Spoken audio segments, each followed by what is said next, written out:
తులసి ప్రతి ఇంట్లో ఉండాలి. తులసి యాంటీబయాటిక్. ఉదయాన్నే లేచి స్నానం చేసి తులసికి ప్రదక్షిణం చేసి ఒక గ్లాసు నీళ్లు పోయకుండా ఏ పని చేయకూడదు, ఏ పని ఫలించదు. తులసి కటాక్షం ఉంటేనే మనకు అన్నీ ఫలిస్తాయి. విష్ణుమూర్తి ఆవిడ పాతివ్రత్యానికి మెచ్చి ఆవిడకి ఇచ్చినటువంటి వరం అది. అందుకే రాముడికి తులసి దళాలంటే చాలా ఇష్టం. విష్ణు ఆలయాల్లో ఎక్కువ తులసి దళాలు వాడతారు.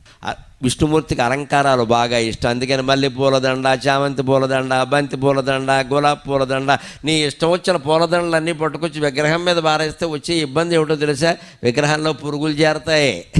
విగ్రహంలో పురుగులు చేరతాయి. పువ్వుల్లో పురుగులు ఉంటాయి కదా, విగ్రహంలో పురుగులు చేరతాయి.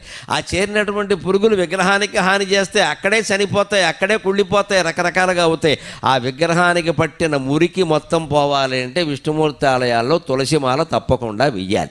అది శాస్త్రీయమైన ఆచారం. హిందూ దేవాలయాల్లో పాటించే ప్రతి ఆచారం శాస్త్రీయం.